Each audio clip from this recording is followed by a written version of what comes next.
میں مبلغ بنوں سنتوں کا، خوب چرچا کروں سنتوں کا، ہو کرم بہر خاک مدینہ۔ الحمدللہ رب العالمین والصلاة والسلام علی سید المرسلین، اما بعد فاعوذ باللہ من الشیطان الرجیم، بسم اللہ الرحمن الرحیم۔ الصلاة والسلام علیکہ یا رسول اللہ وعلی آلک واصحابک یا حبیب اللہ۔ الصلاة والسلام علیکہ یا نبی اللہ وعلی آلک واصحابک یا نور اللہ۔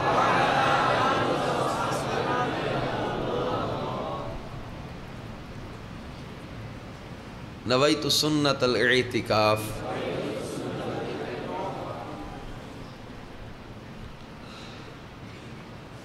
اللہ عز و جل کے محبوب دانائے غیوب منزہ عن العیوب صلی اللہ تعالی علیہ وآلہ وسلم کا فرمان عظمت نشان ہے، اللہ عز و جل کی خاطر آپس میں محبت رکھنے والے جب باہم ملیں اور مصافحہ کریں اور نبی صلی اللہ تعالی علیہ وآلہ وسلم پر درود پاک پڑھیں تو ان کے جدا ہونے سے پہلے دونوں کے اگلے پچھلے گناہ بخش دیے جاتے ہیں۔ صلو علی الحبیب صلی اللہ تعالی علی محمد وعلی آلہ وصحبہ وبارک وسلم۔ صلاۃ و سلاما علیکہ یا سیدی یا مکی یا مدنی یا عربی یا ہاشمی یا سیدی یا رسول اللہ۔ میٹھے میٹھے اسلام بھائیوں اور مدنی چینل کے ناظرین، آج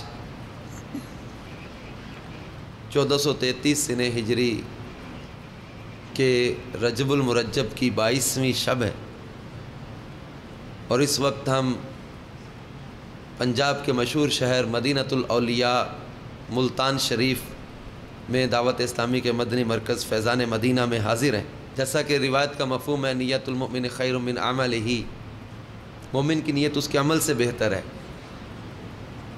تو جتنی نیتیں اچھی زیادہ ہوں گی انشاءاللہ اجر اتنا بڑھتا چلا جائے گا۔ ہم نیت کیے لیتے ہیں کہ انشاءاللہ تعالیٰ اول تاخر اللہ کی رضا کے لیے ثواب آخرت کے حصول کی نیت سے انشاءاللہ اجتماع میں شریک رہیں گے، علم دین کے حصول کی نیت سے اجتماع میں شامل رہیں گے۔ جب جب نبی پاک صلی اللہ تعالی علیہ وآلہ وسلم کا نام اقدس آئے گا پورا درود پڑھیں گے۔ جو سیکھوں گا انشاءاللہ تعالیٰ اسے یاد رکھنے اور دوسروں تک پہنچانے کی بھی کوشش کروں گا۔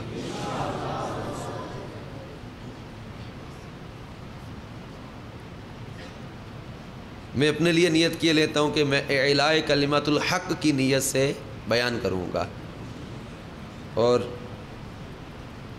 ریاکاری سے بچتے ہوئے اخلاص کے ساتھ ثواب آخرت کے حصول کی نیت سے انشاءاللہ بیان کروں گا، حتی الامکان دیکھ کر انشاءاللہ بیان کروں گا۔ صلو علی الحبیب صلی اللہ تعالی علی محمد وعلی آلہ وصحبہ وبارک۔ حضرت سیدنا امام غزالی رحمۃ اللہ تعالی علیہ ایک حکایت بیان کرتے ہیں کہ کسی بادشاہ کے دربار میں ایک مرد خدا ہر روز کہا کرتا تھا کہ نیک لوگوں کے ساتھ نیکی کرو، کیونکہ برے کے لیے اس کی برائی ہی کافی ہے، اسے اس کے کردار پر ہی چھوڑ دو۔ چونکہ بادشاہ کو اس کی یہ بات پسند تھی اور وہ اس کے اس خیال پر خوش تھا، اس لیے اسے عزت کی نگاہ سے دیکھا جاتا تھا، اور اس کا بادشاہ کے دربار میں مرتبہ بھی بلند تھا. ایک شخص اس کے اس مرتبے کو دیکھ کر حسد کرنے لگا اور اس حاسد نے اسے ذلیل کرنے کی ٹھانی. چنانچہ وہ حاسد جو ہے بادشاہ سے کہنے لگا، بادشاہ حضور فلاں شخص کہتا ہے کہ بادشاہ کے منہ سے بدبو آتی ہے. بادشاہ نے کہا تیرے پاس اس الزام کی کیا دلیل ہے؟ اس نے کہا کہ جب آپ اسے بلائیں گے تو وہ ناک پر ہاتھ رکھ کے آئے گا. پھر اس حاسد نے اس اللہ عز و جل کے بندے کو دعوت دی اور کھانے میں لہسن وغیرہ پیاز وغیرہ زیادہ کھلا دیا، یہاں تک کہ اس کے منہ سے بدبو آنے لگی. بادشاہ نے جب اس مرد خدا کو اپنے پاس بلایا تو وہ لہسن کی بدبو کو چھپانے کے لیے اپنے منہ پر ہاتھ رکھ کر حاضر ہوا. اس پر بادشاہ نے اس حاسد کی بات کا یقین کر لیا اور بادشاہ نے ایک عامل کا نام لکھا کہ جب یہ عامل فرمان تمہارے پاس پہنچے تو اس کا سر کاٹ دو. یعنی بادشاہ جب اپنے ہاتھ سے کسی کے نام فرمان لکھتا تو اس کو بڑا خاص انعام یا ایک خاص اس کو جو ہے وہ دیا جاتا تھا. ایک عامل کے نام اس نے وہ خط لکھوایا اور اس میں بادشاہ نے لکھ دیا کہ جب یہ عامل فرمان تمہارے پاس پہنچے تو اس کا سر کاٹ دو اور اس کی کھال میں بھوسا بھر کر میرے پاس بھیج دو. بادشاہ نے یہ حکم نامہ اپنی مہر سے بند کیا اور اس مرد خدا کے حوالے کر دیا. جب وہ مرد خدا بادشاہ سے رخصت ہو کر چلا تو حاسد نے اسے دیکھا اور پوچھا کہ تیرے ہاتھ میں کیا ہے؟ اس نے بتایا کہ یہ فرمان خلعت ہے، یہ بادشاہ نے اپنے ہاتھ سے مجھے لکھ کر دیا ہے، جو فلاں عامل کی طرف لے کر جا رہا ہوں. بادشاہ نے چونکہ اپنی قلم سے فرمان خلعت کے سوا کبھی کچھ نہ لکھا تھا اس لیے اسے فرمان خلعت ہی سمجھ آ گیا. چنانچہ اس حاسد نے کسی ہیلے بہانے سے وہ فرمان اس مرد خدا سے لے لیا اور اس عامل کے پاس جا پہنچا. عامل نے جب فرمان شاہی کو کھولا تو اس مرد سے کہا کہ اس میں لکھا ہے کہ میں تجھے قتل کر دوں، کیونکہ یہ جو فرمان لے کر آیا ہے اس کو قتل کر دو اور اس کے جسم میں بھس بھر کے بادشاہ کے پاس بھیج دو. حاسد اب پریشان ہوا، مصیبت و ہلاکت پا کر بولا یہ فرمان تو ایک شخص کے لیے ہے، بادشاہ سے تصدیق کر لو، اس نے میرے لیے نہیں لکھا، یہ تو فلاں کے لیے لکھا تھا. اس عامل نے جواب دیا کہ ہم شاہی فرمان کی دوبارہ تصدیق نہیں کرتے اور اس شخص کو قتل کر کے فرمان شاہی کی تعمیل کرتے ہیں. دوسرے روز جب وہ نیک مرد بادشاہ کے حضور کھڑے ہو کر حسب معمول اپنے کلمات دہرانے لگا کہ نیک لوگوں کے ساتھ نیکی کرو اور برے کے لیے اس کی برائی ہی کافی ہے. اگلے دن جب یہ پھر آ کر بادشاہ کے دربار میں اس نے یہی جملے بولے تو بادشاہ بڑا حیران ہوا اور پوچھا کہ وہ فرمان کہاں ہے جو میں نے تمہیں دیا تھا؟ عرض کی بادشاہ سلامت وہ تو فلاں شخص لے گیا تھا. اچھا. بادشاہ نے پوچھا وہ تو کہتا تھا کہ تو کہتا ہے کہ بادشاہ کے منہ سے بدبو آتی ہے. جب مرد خدا نے یہ سنا تو اس نے کہا کہ میں نے تو ایسا کبھی نہیں کہا. بادشاہ نے کہا کہ تو نے اس روز اپنے منہ پر اور ناک پر ہاتھ کیوں رکھا تھا؟ اب وہ نیک مرد بھی سمجھ گیا. وہ نیک مرد بولا کہ اس حاسد نے مجھے لہسن کھلا دیا تھا تو میں نے اس لیے اپنے منہ پر ہاتھ رکھا تھا کہ آپ کو میرے منہ کی بدبو نہ آئے. بادشاہ نے کہا تو واقعی سچ کہتا ہے کہ نیک کے ساتھ نیکی کرو اور برے کو چھوڑ دو، اس کے لیے اس کی برائی ہی کافی ہے. واقعی اس بد کردار کے لیے اس کے برے عمل کی سزا کافی ہے اور اس نے اپنی سزا پا لی. میٹھے میٹھے اسلامی بھائیوں اور مدنی چینل کے ناظرین، دیکھا آپ نے کہ حسد کرنے والے کا انجام کس قدر برا ہے۔ واقعی کسی نے سچ کہا ہے کہ جو دوسروں کے بارے میں برائی سوچتا ہے خود اس کے ساتھ برا ہوتا ہے۔ میٹھے میٹھے اسلامی بھائیوں اور مدنی چینل کے ناظرین، حسد ایک ایسی بیماری ہے جو اپنے مریض کو کھوکھلا کر دیتی ہے۔ اللہ تبارک و تعالی قرآن مجید فرقان حمید میں ارشاد فرماتا ہے، سورۃ البقرہ آیت نمبر 109، ترجمہ کنز الایمان، تو بہت کتابیوں نے چاہا کاش تمہیں ایمان کے بعد کفر کی طرف پھیر دیں اپنے دلوں کی جلن سے۔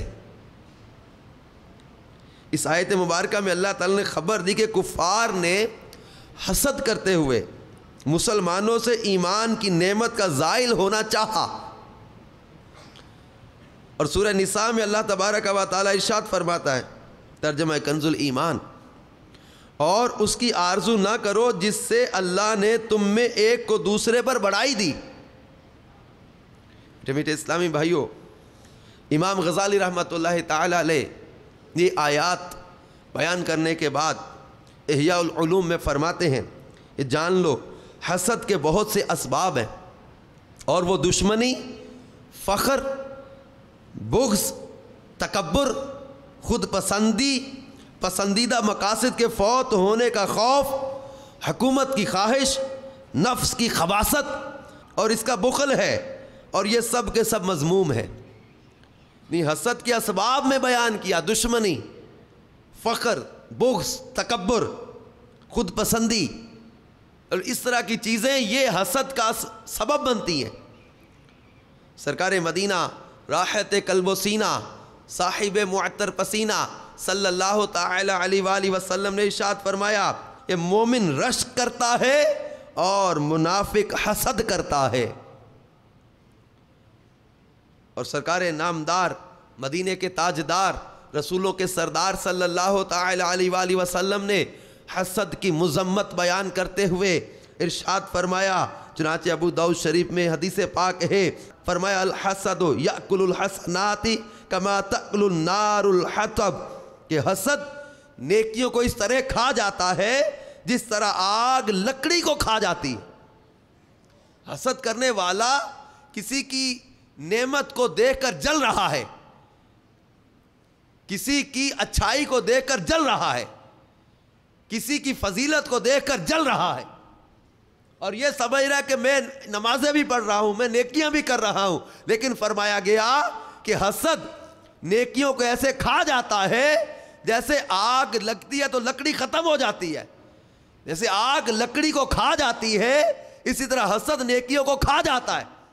حسد کرنے والا کس قدر جو ہے وہ گھاٹے اور خسارے میں ہے، اس کی نیکیاں برباد ہو رہی ہیں، اس کی نیکیاں حسد کی وجہ سے ضائع ہو رہی ہیں۔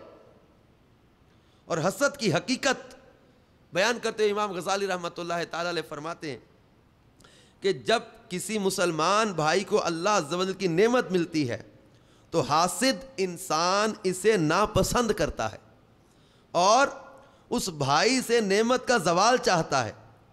اگر وہ اپنے بھائی کو ملنے والی نعمت کو ناپسند نہیں کرتا اور نہ اس کا زوال چاہتا ہے بلکہ وہ چاہتا ہے کہ اسے بھی ایسی ہی نعمت مل جائے تو اسے رشک کہتے ہیں۔ کسی کی نعمت کا زوال چاہنا، اس کی نعمت کا ضائع ہو جانے کی خواہش کرنا، یہ حسد ہے کہ یہ نعمت اسے ضائع ہو جائے مجھے مل جائے، یہ خصوصیت اسے مل رہی ہے یہ اسے نہ ملے مجھے مل جائے۔ اب یہ حسد ہے، اور فرمایا کہ مومن جو ہے وہ حسد نہیں کرتا، رشک کرتا ہے، منافق حسد کرتا ہے۔ یہ میٹھے میٹھے اسلامی بھائیوں اور مدنی چینل کے ناظرین، یہ ایک ایسا مرض ہے حسد جو روحانی سکون کو ختم کر دیتا ہے۔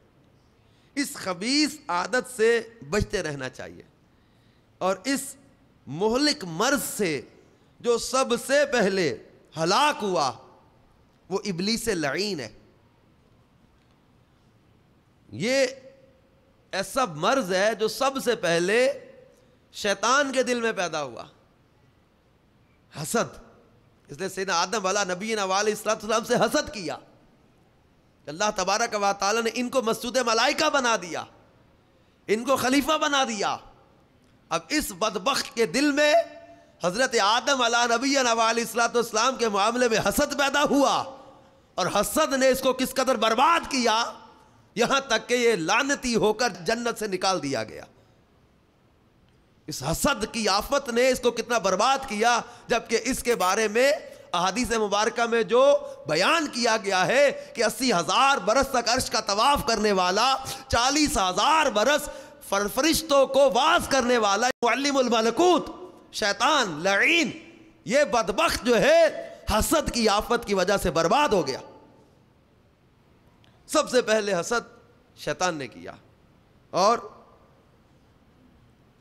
اللہ تبارک و تعالیٰ کے دربار سے ملعون کر کے نکال دیا گیا. حسد ایک ایسا مرض ہے کہ جو انسان اس مرض میں مبتلا ہو جاتا ہے وہ شیطانی وسوسوں میں کھو جاتا ہے، دوسروں پر اللہ کے انعام دیکھ کر برداشت نہیں کر سکتا، اور خواہش رکھتا ہے کہ دوسروں کا مال و دولت اور دوسری سہولت ان سے چھین لی جائے اور مجھے مل جائے. حاسد حرام خوری، چغلی، جھوٹ بولنے اور دوسروں میں پھوٹ ڈالنے کے لیے بھی تیار ہو جاتا ہے. یہ حسد بذات خود ایک گناہ تو ہے، لیکن یہ بہت سارے گناہوں کا راستہ کھولتا ہے. حسد کرنے والا جھوٹ بھی بولتا ہے، کیونکہ اس نے جو ہے جس سے حسد کر رہا ہے اس کو ڈیمیج کرنا ہے، اس کو ڈیگریڈ کرنا ہے، اس کے لیے بدگمانی کرتا ہے، تہمت بولتا ہے، اس کے بارے میں غیبت کرتا ہے، اس کے بارے میں چغلی کرتا ہے، اس کے اوپر جھوٹا بہتان لگاتا ہے کہ اس کو کسی طرح ڈیگریڈ کر کے یہ جو اس کو نعمت مل رہی ہے، خصوصیت مل رہی ہے، فضیلت مل رہی ہے، سہولت مل رہی ہے، اس سے چھن جائے، یہ اس سے محروم کر دیا جائے. تو حسد کی وجہ سے یہ کئی دیگر امراض اور کئی گناہوں میں مبتلا ہو جاتا ہے، اور اس سے بغاوت اور فتنہ فساد پیدا ہوتے ہیں.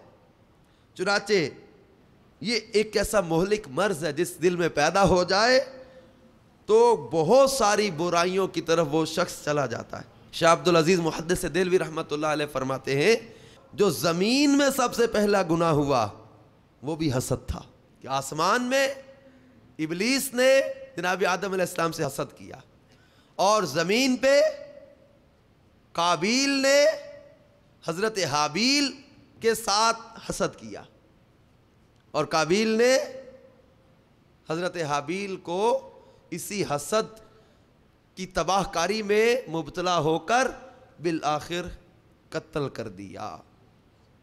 اسی نامراد حسد نے حضرت یعقوب علیہ نبینا علیہ السلام کو برسوں رلایا، کہ وہ حسد تھا جو حضرت یوسف علیہ السلام کے ساتھ ان کے بھائیوں نے کیا، اور یہی حسد کی تباہ کاری تھی کہ حضرت یوسف علیہ السلام کے بھائیوں نے ان کو کنویں میں ڈالا، اور ان کو ان کے والد اور عزیزوں سے دور جو ہے نا وہ جیل کی صعوبتیں بھی برداشت کرنا پڑی. اسی حسد کی تباہ کاری نے یزید ملعون کو امام علی مقام رضی اللہ تعالیٰ عنہ کے قتل پر ابھارا. بے شک حسد کرنے والا گناہ کا مرتکب تو ہوتا ہی ہے، لیکن وہ نامراد اپنے مقصد میں کامیاب نہیں ہو سکتا، بلکہ گناہ کر کے غضب الہی کا مستحق ہوتا ہے. حسد ایک ایسی تباہ کن بیماری ہے کہ اس حسد میں جو مبتلا ہو جاتا ہے یہ اللہ تعالیٰ کی ناراضی مول لیتا ہے. بے شک یہ برا فعل ہے، اور اس کی شر انگیزی سے اللہ تعالیٰ نے بچنے کا حکم فرمایا، اور اپنے رسول مقبول بی بی آمینہ کے مہکتے پھول صلی اللہ تعالی علیہ وآلہ وسلم سے فرمایا یہ کہہ دیجئے میں اپنے پروردگار کی پناہ مانگتا ہوں حاسد کے شر سے جب وہ حسد کرے. اللہ تعالیٰ نے اپنے محبوب سے فرمایا سورہ فلق کی آخری آیت میں.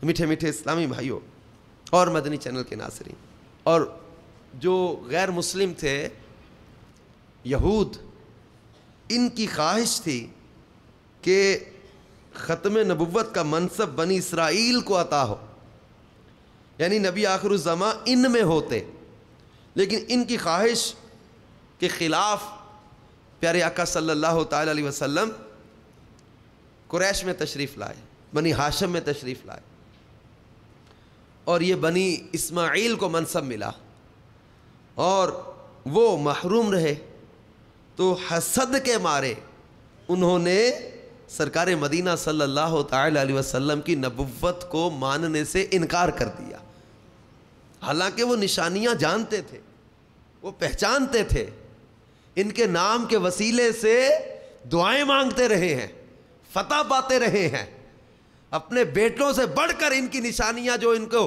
تو پچھلی کتابوں میں بیان کی گئی ہیں، اپنی اولاد سے بڑھ کر انہیں پہچانتے، اس قدر ان کے سامنے نشانیاں ہیں، لیکن حسد کی آگ میں ایسے جلے کہ سرکار مدینہ صلی اللہ تعالی علیہ وسلم کی نبوت کا انکار کر بیٹھے۔ اللہ تبارک و تعالی نے سورۃ البقرہ میں اس کا تذکرہ فرمایا۔ میٹھے میٹھے اسلامی بھائی اور مدنی چینل کے ناظرین، ہجرت کے بعد جب مہاجرین و انصار نے اخوت کے رشتے میں منسلک ہو کر اسلام کے قلعے کی دیواروں کو مضبوط کرنا شروع کیا تو اللہ تعالیٰ نے انہیں اپنے انعام و اکرام سے نوازا، اس پر غیر مسلموں نے جلنا شروع کر دیا اور مسلمانوں کے خلاف سازش شروع ہو گئی، تو اللہ تعالیٰ نے ان کی حسد کی بیماری کو بے نقاب کر دیا۔ چنانچہ ارشاد ربانی ہے سورہ نساء پارہ 4 میں اللہ تعالیٰ نے فرمایا، لوگوں سے حسد کرتے ہیں اس پر جو اللہ تعالیٰ نے انہیں اپنے فضل سے اسے دیا۔ اب یہ اس قدر حسد کرتے تھے کہ ہر وقت مسلمانوں کو گمراہ کرنے کی سوچتے رہتے تھے۔ چنانچہ اللہ تبارک و تعالیٰ ارشاد فرماتا ہے، بہت سے اہل کتاب نے چاہا کہ کاش تمہیں ایمان سے پھیر کر کافر بنا دیں، اپنے دلوں میں حسد کی وجہ سے ان پر حق ظاہر ہو جانے کے بعد۔ حسد کس قدر تباہ کن ہے، کس قدر تباہ کن ہے، اور پھر مسلمان ہونے کے بعد اب کوئی اگر حسد کی بیماری میں آئے تو یہ ایسی مہلک بیماری ہے کہ جو بعض اوقات ایمان کی بربادی کا سبب بن جاتی ہے۔ علامہ جلال الدین سیوطی رحمۃ اللہ تعالی علیہ نے بعض علماء سے جو برے خاتمے کے اسباب بیان کیے ہیں، اس میں نماز قضا کرنا بلا عذر شرعی، نماز ترک کرنا، ماں باپ کی نافرمانی کرنا، چغلی اور حسد، یعنی یہ امام سیوطی رحمۃ اللہ تعالی علیہ نے برے خاتمے کے اسباب میں بیان کیا ہے کہ حسد ایک ایسا مرض ہے، حاسد کا بعض اوقات ایمان برباد ہو جاتا ہے، اس قدر یہ مہلک مرض ہے۔ میرے پیارے میٹھے اسلامی بھائیوں اور مدنی چینل کے ناظرین، حسد کرنے والے کا انجام بہت برا ہے۔ شیخ سعدی رحمۃ اللہ علیہ فرماتے ہیں، مجھے تو حاسد پر ترس آتا ہے، یہ سمجھانے کے لیے چوٹ کے لیے ایک جملہ بولا، فرماتے ہیں کہ یہ بدنصیب یہاں حسد کی آگ میں جل رہا ہے اور وہاں دوزخ کی آگ میں جلے گا، اسے خسارے ہی خسارے میں ہے۔ آج لوگوں کی نعمتیں دے دے کر جل رہا ہے، آج لوگوں کو اچھائی پہ دیکھ دے کے جل رہا ہے، آج لوگوں کو فضیلت میں دیکھ کے جل رہا ہے، کسی کا اچھا مکان دیکھ کے جل رہا ہے، کسی کی اچھی گاڑی دیکھ کر جل رہا ہے، کسی کا اچھا لباس دیکھ کر جل رہا ہے، کسی کی جو ہے وہ اچھی آواز میں نعت پڑھتا ہے اس سے حسد کر رہا ہے، کسی کے بیان سے حسد کر رہا ہے، کسی کی تلاوت سے حسد کر رہا ہے، کسی کے انداز سے حسد کر رہا ہے، کسی کے مال سے حسد کر رہا ہے، کسی کی دنیاوی جہاز سے حسد کر رہا ہے، اس کی نوکری، اس کے منصب، اس کی اپروچ، اس کے سورسز، اس وجہ سے حسد کر رہا ہے۔ حتیٰ کہ آج حسد کی بیماری اس قدر عام ہو گئی، کسی کے پاس اولاد نہیں اور کسی کے بیٹا ہو جائے اس سے حسد کرتے، بولو اس قدر یہ مرض عام ہو گیا کہ کسی طرح یہ اسے نعمت نہ ملے مجھے مل جائے، اسے یہ حاصل ہو مجھے حاصل ہو جائے، اس قدر حسد عام ہوتا چلا جا رہا ہے۔ اور یہ خسارہ ہی خسارہ ہے کہ آج حسد کی آگ میں جل رہا ہے، کسی کے مال کو دیکھ کر جلتے رہنا، حسد کرتے رہنے سے ہوگا کیا؟ خود کو جلا رہا ہے حسد کی آگ میں، اور یہ حسد اس کی نیکیوں کو کھا رہا ہے، اس کی نیکیاں برباد ہو رہی ہیں. اور اگر اللہ ناراض ہوا، اس کے محبوب روٹھ گئے اور حسد کے گناہ کبیرہ کی وجہ سے ایمان برباد ہو گیا، تو پھر جہنم کی آگ میں جلنا اس کا مقدر. یہ میرے پیارے میٹھے اسلامی بھائی، حسد ایک ایسی بیماری ہے جو انسان کے دل میں وسوسے پیدا کرتی ہے، جس سے بھائی بھائی کا، دوست کا گلا کاٹنے کے لیے تیار ہو جاتا ہے. اس شیطانی مرض کے اسلام میں کس قدر نقصانات ہیں آج کسی سے ڈھکے چھپے نہیں. پیارے آقا مدینے والے مصطفیٰ صلی اللہ تعالی علیہ وسلم نے ارشاد فرمایا، پہلی امتوں کی بیماری تم میں سرایت کر چکی، وہ بیماری حسد و بغض ہے. یہ مونڈنے والی ہے. میں یہ نہیں کہتا کہ بالوں کو مونڈتی ہے، لیکن یہ دین کو مونڈتی ہے. حاسد اپنے حسد کی وجہ سے اپنی نیکیوں کو برباد کر لیتا ہے، کیونکہ وہ اپنے حسد کی بنا پر دوسروں کی حق تلفی کی کوشش کرتا ہے، دوسروں کے مال و دولت، جاہ و جشن پر ڈاکہ ڈالنے کی کوشش کرتا ہے، چغل خوری، غیبت سے شر انگیزی کرتا ہے، فسق و فجور کی بنیاد رکھتا ہے. اللہ تعالیٰ ایسے نامراد سے ناراض ہو کر اس کی نیکیاں ضائع فرماتا ہے. اور قیامت کے دن حسد کی نیکیاں، یعنی حاسد کی نیکیاں محسود کو دے دی جائیں گی. اس طرح حاسد اپنی نیکیوں سے محروم رہ جائے گا. حاسد اپنے دل کی جلن کو دور کرنے کے لیے دوسروں کی حق تلفی کرتا، فسق و فجور کا مرتکب ہوتا ہے. اس لیے وہ اس قابل نہیں کہ وہ جنت کی نعمتوں سے اللہ تعالیٰ اسے کچھ دے، بلکہ اس کی برائی کے عوض اسے آگ میں ڈالا جائے گا تاکہ اس کے دل کی جلن اسے دوزخ کی آگ کا مزہ چکھائے. میٹھے میٹھے اسلامی بھائیوں، اور یہ حاسد کی نیکیاں چونکہ برباد ہو چکی ہوں گی اور محسود کو مل جائیں گی، اس لیے وہ نیکیوں سے محروم ہوگا اور برائیوں کی سزا بھگتنے کے لیے تیار کیا جائے گا. سرکار مدینہ راحت قلب و سینہ صلی اللہ تعالی علیہ وسلم کا فرمان عبرت نشان ہے کہ 6 گروہ حساب سے 1 سال پہلے دوزخ میں جائیں گے. امیر حکام ظلم کی وجہ سے، عرب تعصب کی وجہ سے، دہقان تکبر کی وجہ سے، سوداگر خیانت کی وجہ سے، گنوار نادانی کی وجہ سے، اور علماء حسد کی وجہ سے. میٹھے میٹھے اسلامی بھائیوں اور مدنی چینل کے ناظرین، حسد کی تباہ کاریوں سے اللہ ہمیں بچائے. یہ کیسی لعنت ہے، اللہ اس موذی مرض سے ہمیں بچائے. ہے یہ باطنی مرض، چونکہ یہ حسد کرنے والے کو پتہ نہیں چلتا کہ میں حسد کر رہا ہوں. تو یہ کوئی ایسی ویزیبل تھنگ نہیں نا، کوئی نظر آنے والی چیز نہیں جس کو ہم پکڑ کے نکال دیں. مطلب یہ ہے کسی کے زخم ہو جائے اس کا کوئی علاج کرے، نظر آ رہا ہے. اب یہ ایک اندر مطلب قلبی جو ہے نا وہ خباثت ہے. اللہ ہمیں اس سے بچا لے. اس ضمن میں آئیے ایک حدیث پاک سنیے. حضرت انس رضی اللہ تعالیٰ عنہ سے روایت ہے، فرماتے ہیں کہ ایک دن سرکار مدینہ راحت قلب و سینہ صلی اللہ تعالی علیہ وسلم کی خدمت میں حاضر تھا کہ آپ نے ارشاد فرمایا، جنتی شخص آنے والا ہے. اتنے میں ایک انصاری آیا جس کے بائیں ہاتھ میں جوتیاں تھیں اور داڑھی سے وضو کا پانی ٹپک رہا تھا.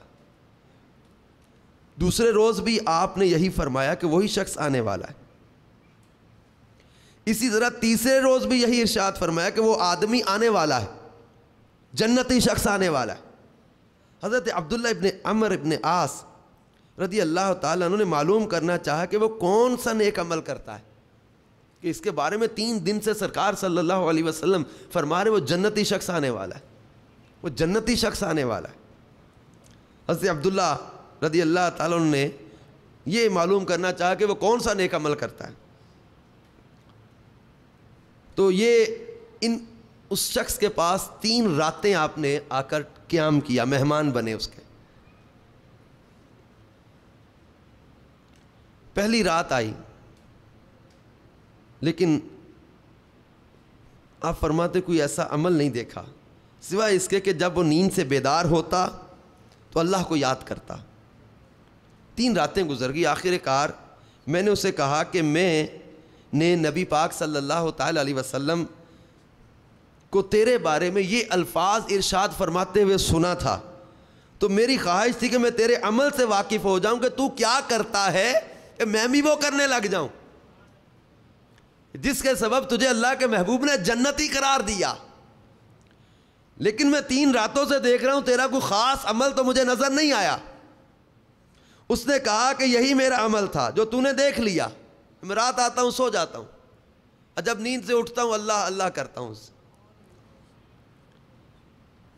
حضرت عبداللہ رضی اللہ تعالیٰ عنہ فرماتے ہیں کہ جب میں وہاں سے چلا تو اس نے مجھے آواز دی، اس انصاری نے مجھے آواز دی اور کہا ایک اور بات ہے جو میں تمہیں بتانا چاہتا ہوں۔ میں نے کہا کیا؟ تو انہوں نے کہا وہ یہ کہ میں نے کبھی کسی سے حسد نہیں کیا، کبھی کسی سے حسد نہیں کیا۔ حضرت عبداللہ رضی اللہ تعالیٰ فرماتے ہیں کہ واقعی اسی لیے تجھے یہ بلند مرتبہ ملا ہے۔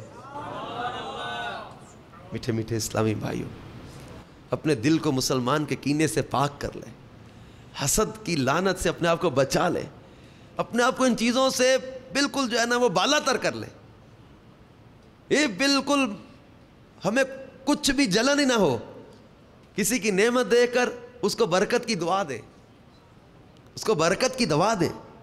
حضرت موسیٰ علیہ نبینا علیہ الصلوۃ والسلام نے ایک شخص کو عرش عظیم کے سائے میں دیکھا تو آپ نے اس کے مرتبے پر رشک کرتے ہوئے کہا کہ اللہ عز و جل کے حضور اس آدمی کا مرتبہ بہت بلند ہے۔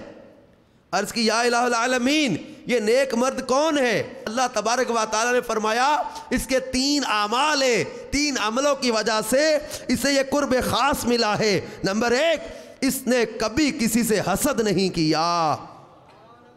دوسرا، اس نے کبھی ماں باپ کی نافرمانی نہیں کی۔ تیسرا، اس نے کبھی چغلی نہیں کی۔ میٹھے میٹھے اسلامی بھائیوں اور مدنی چینل کے ناظرین، اللہ کرے کہ ہم اپنے دل کو حسد سے پاک کر لیں، کینے سے پاک کر لیں۔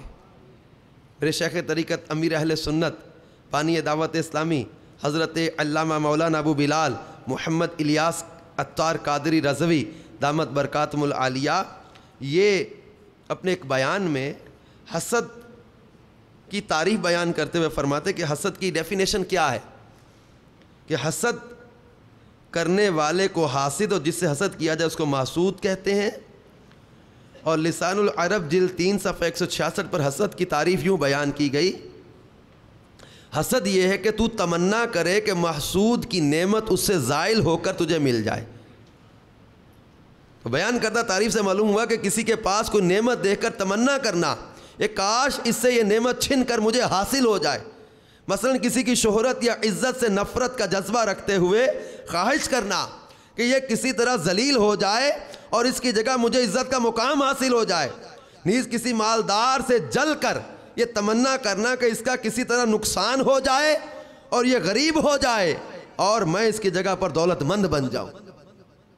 آج میرے پیارے میٹھے اسلامی بھائیوں اور مدنی چینل کے ناظرین، بات بات پر حسد، رشتہ داری کرتے کسی سے اس معاملے میں حسد کہ فلاں جگہ اس کا نکاح کیوں ہونے لگا ہے، اس کی منگنی ٹوٹ جائے میری ہو جائے، فلاں جگہ پر یہ نوکری کرنے لگا ہے اس کی جو ہے نا وہ جاب کینسل ہو جائے مجھے مل جائے۔ امتحانات میں یہاں تک کہ کسی کو پوزیشن ملنے لگی تو اس کو پوزیشن نہ ملے، اس کی پوزیشن رہ جائے، یہ پیپروں میں بیمار ہو جائے، امتحانات میں مجھ سے آگے نکل جاتا ہے، یہ بیمار ہو جائے، اس میں کوئی تکلیف آ جائے، کسی طرح سے میں آگے نکل جاؤں۔ کوئی نعت خواں ہے، اب وہ کسی کی زیادہ اچھی آواز ہے، اب وہ کم آواز والا وہ تمنا بعض اوقات کرتا ہے حسد کی وجہ سے کہ اللہ کرے اس کا گلا بیٹھ جائے، اس کی آواز جو ہے نا وہ بیٹھ جائے، اس کے گلے میں کوئی پرابلم ایسی ہو جائے کہ اس کی آواز بالکل بھدی ہو جائے اور مجھے زیادہ عزت ملنے لگ جائے، مجھے زیادہ پروٹوکول ملنے لگ جائے۔ الغرض حسد یہ تباہی اور بربادی کی طرف لے جاتا ہے. اپنے دل کو اس مہلک مرض سے بچانا ہے. اب میرے شیخ طریقت امیر اہل سنت نے نہ صرف اس مہلک مرض کی نشاندہی کی ہے, ہماری وہ کہہ لیں نفس کو پکڑ کر ہمارے مرض کی تشخیص کی ہے, بلکہ اس کا علاج بھی بیان فرمایا, اس کا علاج بھی سکھایا کہ اب یہ ہے باطنی مرض, ہے دل کا مرض, اب اس کے علاج میں ہمیں کوشش بہت کرنا ہوگی. تو آئیے اس ولی کامل کے عطا کردہ علاج پر ہم توجہ کریں کہ حسد سے کیسے بچا جائے, کیونکہ یہ ہے بڑا خطرناک مرض نا, ہے بہت خطرناک. کیونکہ پیارے آقا مدینے والے مصطفیٰ صلی اللہ تعالی علیہ وآلہ وسلم نے ارشاد فرمایا تھا کہ اے مسلمانوں, ایک حدیث پاک ہے جس کا مفہوم ہے پیارے آقا صلی اللہ تعالی علیہ وسلم فرماتے ہیں, اے مسلمانوں یہ خیال رکھنا کہ تم میں وہ منحوس چیز پیدا نہ ہونے پائے جس کے باعث تم سے پہلے کتنی ہی امتیں برباد ہو چکی ہیں, اور وہ چیز حسد اور عداوت کہلاتی ہے. اور قسم ہے مجھے اس خدا کی جس کے قبضہ قدرت میں محمد صلی اللہ تعالی علیہ وسلم کی جان ہے کہ تم اس وقت تک بہشت میں ہرگز داخل نہ ہو پاؤ گے جب تک کہ تم ایک دوسرے سے دوستانہ محبت نہ رکھو گے. اور آؤ میں تمہیں یہ بھی بتا دوں کہ محبت کا جذبہ پیدا کیوں کر ہو سکتا ہے. اب حسد کا علاج حدیث پاک میں بیان کیا جا رہا ہے. محبت کا جذبہ پیدا کیوں کر ہو سکتا ہے؟ سو اس کا سیدھا سا طریقہ یہ ہے کہ جب بھی ایک دوسرے سے آمنا سامنا ہو تو اعلانیہ نمایاں طور پر ایک دوسرے کو سلام کیا کرو.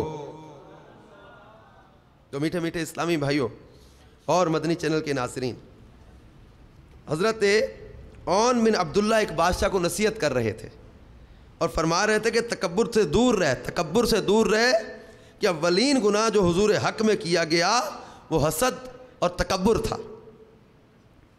اور حسد سے دور رہ کہ انسان کے ہاتھوں انسان کا خون پہلی بار حسد ہی کی وجہ سے بہایا گیا تھا. جو میٹھے اسلامی بھائیوں, حضرت ابن اسیر رحمۃ اللہ علیہ کہتے ہیں, یہ ایک بزرگ ہیں, ان کا بیان ہے کہ دنیا کے بارے میں مجھے کبھی کسی پر حسد نہیں آیا. اب یہ بہت پیارا قول ہے, یہ حسد سے بچانے میں ہماری مدد کرے گا اگر سمجھ آ جائے تو. یہ بزرگ فرماتے کہ دنیا کے بارے میں مجھے کبھی کسی پر حسد نہیں آیا, کیونکہ اگر وہ اہل بہشت میں سے ہے تو اس کی نگاہوں میں دنیا کی کیا وقت ہو سکتی ہے, اور اگر وہ اہل دوزخ میں سے ہے تو دنیا کی یہ نعمتیں اس کے کس کام کی ہیں, کہ اس کی نعمتوں کو دیکھ کر میں کیوں جلوں. اگر وہ اہل جنت میں سے ہے تو اس کی یہ دنیا کی یہ چیزیں اس کی نظر میں کیا وقت رکھتی ہیں, اور اگر وہ دوزخی ہے تو پھر یہ دنیا کی نعمتیں اسے کیا فائدہ دیں گی. میٹھے اسلامی بھائیوں, آئیے امیر علیہ سنت کے عطا کردہ ان مدنی پھولوں پر توجہ کریں, اللہ ہمیں حسد سے بچا لے. امیر سنت فرماتے ہیں کہ حسد حرام ہے, لہذا حاسد پر اس کا علاج فرض ہے. حسد کے چند علاج, حسد سے نجات کے لیے بارگاہ رب کائنات میں گڑ گڑا کر دعا مانگے. ابھی اللہ کرے کہ ہمیں یاد بھی رہے, نوٹ کر لیں یہ علاج, کہ اللہ تعالیٰ کی بارگاہ میں گڑ گڑا کر دعا مانگے. حسد کی تباہ کاریوں اور نقصانات کو ذہن میں دہراتا رہے. وہ حدیث پاک ذہن نشین کر لے کہ حسد نیکیوں کو ایسے کھا جاتا ہے جیسے آگ لکڑی کو کھا جاتی. اپنے آپ کو ڈراتا رہے کہ کہیں اللہ و رسول عز و جل و صلی اللہ علیہ وسلم مجھ سے ناراض ہو گئے اور حسد کی نحوست سے معاذ اللہ ایمان برباد ہو گیا تو ہمیشہ ہمیشہ کے لیے جہنم میں رہنا پڑے گا. حسد سے بچنے کے لیے اپنی موت کو کثرت سے یاد کریں. مسند امام احمد میں حضرت سیدنا ابو درداء رضی اللہ تعالیٰ عنہ سے روایت ہے کہ جو موت کو کثرت کے ساتھ یاد کرے اس کے حسد اور خوشی میں کمی آ جائے گی. جو موت کو کثرت سے یاد کرے. اور حسد سے بچنے کے لیے اپنے سے زیادہ نعمتوں والے کے بارے میں سوچنے سے بچے, کیونکہ اپنے سے زیادہ نعمتوں والے کے بارے میں سوچنے سے اکثر احساس کمتری پیدا ہوتا اور پھر اس سے حسد جنم لیتا ہے. لہٰذا ابن ماجہ شریف کی اس حدیث پاک کو حرز جاں بنا لے. فرمان مصطفیٰ صلی اللہ تعالی علیہ وسلم ہے اپنے سے نیچے کے درجے والوں کی طرف دیکھا کرو, اوپر کے درجے کے لوگوں کی طرف نظر مت کرو, اور اگر تم اس طرح کرو گے تو اللہ تعالیٰ کی کسی بھی نعمت کو حقیر نہ جانو گے. اپنے سے بڑے منصب, بڑی نعمت, بڑی جو ہے نا وہ شان و شوکت والے کو دیکھنے اور اس کے بارے میں سوچنے سے بچ جائیں, چھوڑ دیں. اگر اپنے سے مطلب آپ موٹر سائیکل پر گاڑی والے کو دیکھتے رہو گے, سوچتے رہو گے, اس کے بارے میں حسد پیدا ہونے کا خدشہ ہے. بڑے مکان کی طرف دیکھو گے, اپنے سے کم والے کو دیکھو نا, شکر کی کیفیت پیدا ہوگی. آپ کے پاس اگر مطلب عام لباس ہے, کسی کا قیمتی لباس دیکھو گے تو ناشکری کی کیفیت پیدا ہونے کا خدشہ ہے, حسد پیدا ہونے کا خدشہ ہے. ارے اس کو دیکھو جس کے پاس پھٹا ہوئے کپڑے, اس کو دیکھو جس کے پاس پورا لباس بھی نہیں ہے, چادر ایک. آپ کے پاس موٹر سائیکل ہے یا سائیکل ہے, اس کو دیکھو جو پیدل ہے. شیخ سعدی رحمۃ اللہ علیہ فرماتے نا کہ وہ مطلب ایک دفعہ میرا جوتا جو ہے نا ٹوٹ گیا, زخمی ہو رہا تھا, میرا پاؤں تنگ کر رہا تھا, میں پریشان تھا. لیکن جب میں مسجد سے نکلنے لگا تو دیکھا کہ ایک شخص سامنے سے آ رہا ہے جس کے دونوں پاؤں ہی نہیں ہیں. اللہ تعالیٰ کی بارگاہ میں شکر کیا, اللہ میرا جوتا ٹھیک نہیں, میں اسی پر پریشان ہو رہا تھا, تیرا شکر میرے پاؤں تو سلامت ہیں, اس کے تو پاؤں بھی نہیں ہیں. نہیں, اپنے سے کم والے کو دیکھو تو شکر کی کیفیت پیدا ہوگی, اور اللہ کی کسی نعمت کو حقیر نہیں بندہ جانے گا. اپنے سے بڑی والوں کو دیکھتے رہیں گے, اپنے سے زیادہ والوں کو دیکھتے رہیں گے تو ناشکری بھی پیدا ہوگی اور حسد بھی پیدا ہوگا, طرح طرح کی جو ہے وہ برائیاں جنم لینے کا خدشہ ہے. حسد کا علاج بیان کرتے ہوئے میرے علیہ سنت مزید فرماتے ہیں کہ حاسد کو چونکہ محسود یعنی جس سے حسد کیا جائے سے سخت نفرت ہو جاتی ہے, لہٰذا اس نفرت کو محبت سے بدلنے کی تدبیریں کرے. اب چونکہ اسے سخت نفرت ہو جاتی ہے, جس سے حسد ہو جاتا ہے, جلن ہوتی ہے, اس کی کوئی بات اچھی نہیں لگتی, اب تدبیر کرے اسے محبت میں بدلنے کی. مثلا اس سے سلام میں پہل کرے, ملاقات ہو تو گرم جوشی کا مظاہرہ کرے, ممکن ہو تو کبھی کبھی تحفہ پیش کرے. اس کی جس نعمت کے باعث حسد ہوتا ہو اس میں برکت کی دعا کرنے لگ جائے. اس کی بدگوئی سے بچے, بلکہ دوسرا بھی برائی کرے تو نہ سنے. بیماری یا مصیبت میں اس کی تعزیت کرے, خوشی کے موقع پر اسے مبارکباد پیش کرے, ضرورت کے موقع پر اس کی مدد کرے, لوگوں کے سامنے اس کی بکثرت جائز تعریف کرے. دوسرا اس کی جائز تعریف کرے تو خوشی کا اظہار کرے. اپنی طرف سے جس قدر فائدہ پہنچا سکتا ہو محسود کو فائدہ پہنچائے. یہ حسد کے علاج ہے. اے میرے پیارے میٹھے اسلامی بھائیوں, حجت الاسلام حضرت سیدنا امام غزالی رحمۃ اللہ تعالی علیہ احیاء العلوم جلد 3 میں فرماتے ہیں اگر تم اپنے ظاہر کو بھی حسد سے روک دو اور دل میں پیدا ہونے والے جذبہ حسد کو بھی ناپسند کرو اور دوسروں سے نعمت کے زوال کی دل میں پیدا ہونے والی تمنا کو بھی پسند نہ کرو, یہاں تک کہ اپنے نفس پر بھی اس سبب سے غصہ کرو, تو تم نے اپنے اختیار کے مطابق اپنی ذمہ داری پوری کی. یعنی اتنا کر چکنے کے بعد مجبوراً پیدا ہونے والے حسد کا گناہ نہیں ملے گا. میرے میٹھے پیارے اسلامی بھائیوں اور مدنی چینل کے ناظرین, حسد اور دیگر کئی طرح کے گناہوں کے علاج کے لیے سنتوں کی تربیت کے مدنی قافلوں میں سفر کا معمول بنا لیں. حسد اور دیگر کئی گناہوں سے انشاءاللہ تعالی چھٹکارا ہو جائے گا. مدنی انعامات پر عمل کرتے ہوئے روزانہ فکر مدینہ کریں, روزانہ فکر مدینہ کی عادت اپنا لیں. انشاءاللہ عز و جل مدنی انعامات پر عمل کی برکت سے حسد اور کئی دیگر برائیوں سے انشاءاللہ تعالی نجات مل جائے گی. کہ مدنی انعامات میں تو باقاعدہ ایک مدنی انعام بھی ہے نا, حسد سے بچنے والا, غیبت سے, چغلی سے, حسد سے, جھوٹ سے بچنے والا مدنی انعام ہے. یہ مدنی انعامات اور مدنی قافلے انشاءاللہ تبارک و تعالی یہ حسد اور دیگر کئی گناہوں سے بچنے کا ذریعہ, بلکہ دعوت اسلامی کا مدنی ماحول سراپا خیر ہے. دعوت اسلامی کا مدنی ماحول یہ گناہوں سے بچاتا اور نیکی کے راستے پر چلاتا ہے. دعوت اسلامی کے مدنی ماحول کی برکت سے گناہوں سے چھٹکارا ملتا ہے, بے حیائی سے بچنے کا موقع ملتا ہے, برائی سے بچنے کا ذہن ملتا ہے, سنتوں پر چلنے کا ذہن بنتا ہے. یہ دعوت اسلامی کے مدنی ماحول کی برکتیں. میرے میٹھے پیارے اسلامی بھائیوں، آئیے میں اسی مدنی ماحول کی ایک بڑی پیاری مدنی بہار آپ کو پیش کرتا ہوں۔ مکتبۃ المدینہ نے ایک رسالہ شائع کیا، معذور بچی مبلغہ کیسے بنی، اس کے صفحہ 25 پر یہ مدنی بہار ہے۔ باب المدینہ کراچی کے ایک اسلامی بہن کے بیان کا خلاصہ ہے کہ مدنی ماحول کی بہار نصیب ہونے سے پہلے میں گناہوں کے سمندر میں غوطہ زن تھی۔ نماز نہ پڑھنا، فلمیں ڈرامے دیکھنا، شادیوں میں بن سنور کر بے پردہ شریک ہونا میرا شوق تھا۔ چغل خوری، غیبت، دل آزاری، حسد جیسے گناہوں میں مبتلا رہا کرتی تھی۔ سیر و تفریح کے لیے ہر وقت تیار رہتی تھی۔ اگر کسی سے جھگڑا ہو جاتا تو سال ہا سال اس سے بات نہ کرتی۔ ڈائجسٹ پڑھنے کا ایسا چسکا تھا کہ روزانہ ایک ڈائجسٹ پڑھ لیا کرتی تھی۔ میری فیشن پرستی کی عادت کی وجہ سے امی اور بہنیں پریشان رہا کرتی تھیں۔ میری خوش نصیبی کہ ایک مرتبہ دعوت اسلامی کے اسلامی بہنوں کے ہفتہ وار سنت و برے اجتماع میں شریک ہونے کی سعادت مل گئی۔ دعوت اسلامی کے سنت و برے اجتماع کے کیا کہنے، اور اس اجتماع نے تو میری زندگی میں مدنی انقلاب برپا کر دیا۔ الحمدللہ عز و جل میں دعوت اسلامی کے مشکبار مدنی ماحول سے وابستہ ہو گئی۔ میری بری عادتیں جاتی رہیں۔ اب 5 نمازوں کی ادائیگی کا سلسلہ ہے۔ سیر و تفریح کی بجائے ہفتہ وار سنت و برے اجتماع میں حاضری کی عادت ہے۔ فلمیں ڈرامے دیکھنے کا معمول کب کا ختم ہو چکا۔ فیشن پرستی و بے پردگی سے نجات مل چکی۔ ڈائجسٹ پڑھنے کا شوق ختم ہو گیا۔